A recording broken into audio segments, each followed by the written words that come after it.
Welcome to Leica Review.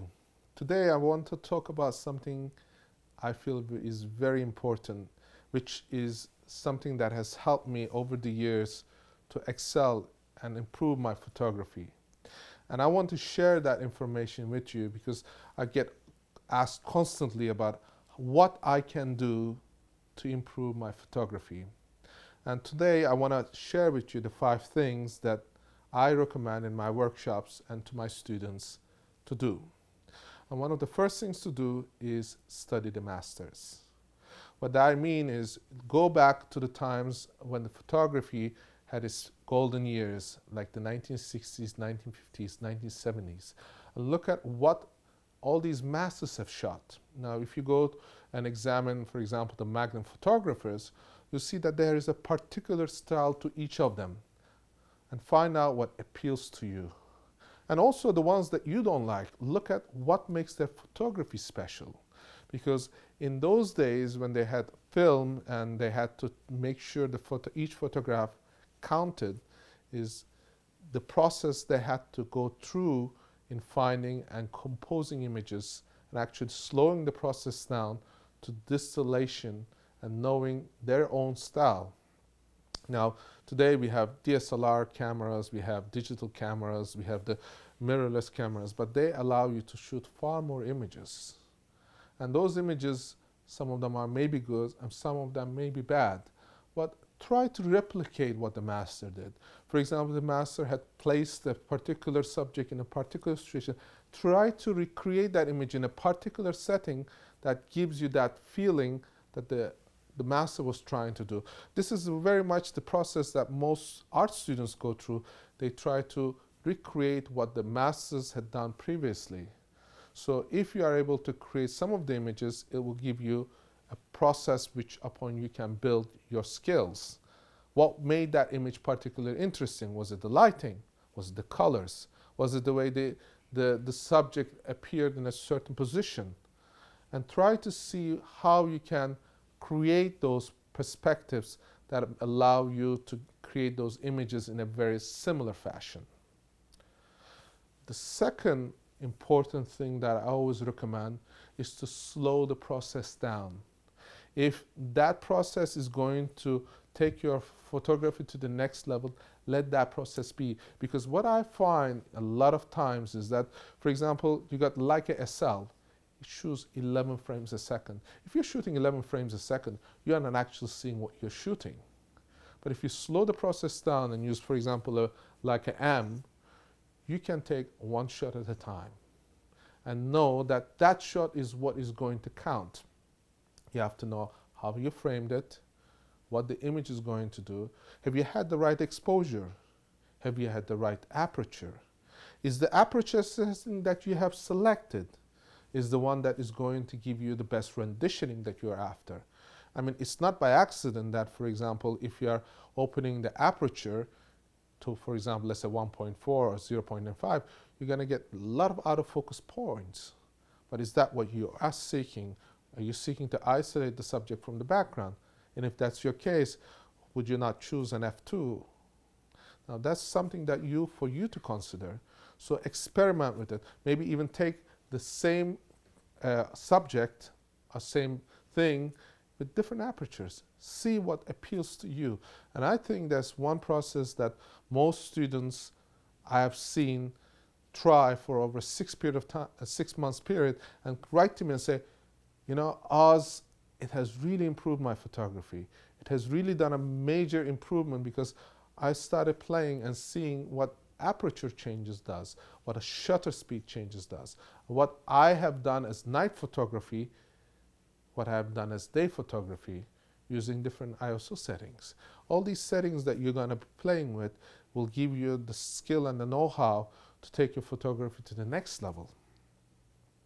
Now, also, one of the things that I always recommend to my students is to study aesthetics, architecture. Now, if you look at things like symmetry, it's very, very interesting because, for example, the word even photography comes with painting with light. It's from the Greeks. Greeks who have mastered the symmetry long time ago has given us a pathway to follow.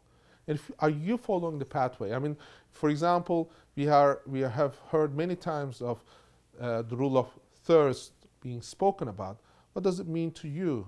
And can you break that rule of thirds and place the subject in a different position and still get that appealing look? Or if you are photographing, for example, with a telephoto lens, what would happen if you got really close and took a photograph? How would that affect the composition? And would it symmetrically be beautiful, or would it be aesthetically pleasing? These are things to consider. And these are already being decided upon. And for example, if you study the artistics, the aesthetics, and the symmetry, you will find that some things will look more pleasing to the eye. And it's for that reason I say study the arts, study symmetry, study what proportions are. And obviously we have the fourth rule, which is very important, which is to go out and experiment. And what I mean is experiment with different lenses. Experiment with the 21 millimeter.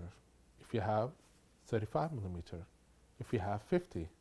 What would happen if you were to use a wide angle for portraits?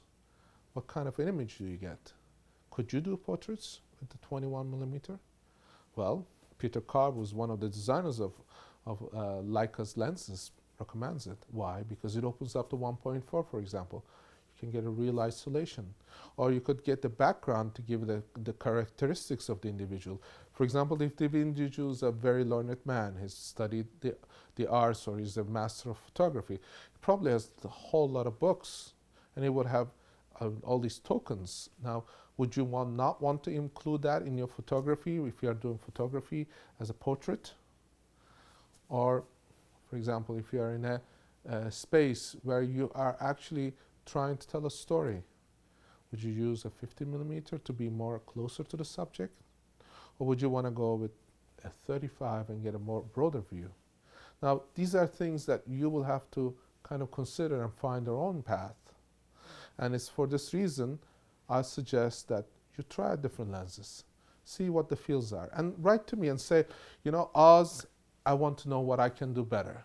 These are the pictures I've taken, these are the pictures I've had with this particular focal length. Have me critique it. And if you feel and value my opinion, I'll give you my best opinion. And this is something that is a process, is to critique your own photographs, have somebody else critique it. And that's the fifth thing that I want to share with you, because if you are able to critique your own photographs and say, you know, I could have done a better job at this. What was it that I failed to do if I didn't get a photograph in focus? Or if I didn't get the feel that I was seeking, what did I make a mistake on? Was it the aperture? Was it the shutter? Whether it was too grainy because you had the ISO too high? Or whether it was blown out because you had the aperture open too high on a sunny day? Now these are things to consider.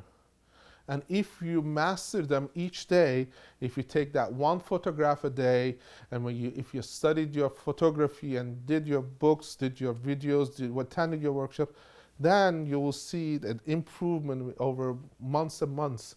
And you go back and look at the pictures you've taken a few months ago, you'll say, wow, how far I've come. And that is the reason. I mean, you're buying a lens like a Noctilux, you're spending a huge amount of money. You're buying this expensive camera. But what have you done for your photography? Have you invested in your photography? Have you invested in yourself? Who takes the photograph? Is it the camera or is it you? It's you who's going to make it. This could be the best tool you could have. It could be the best tool a master can have. You're having the same tool as a master. But is your photography as good as a master's? Now that is something that you to consider and improve upon. And humbleness comes in a long way. I have studied with the masters for very, very long years. And I always say I can learn and improve my photography every day. And that's your attitude should be. I thank you for watching. I hope you take these steps to improve your photography.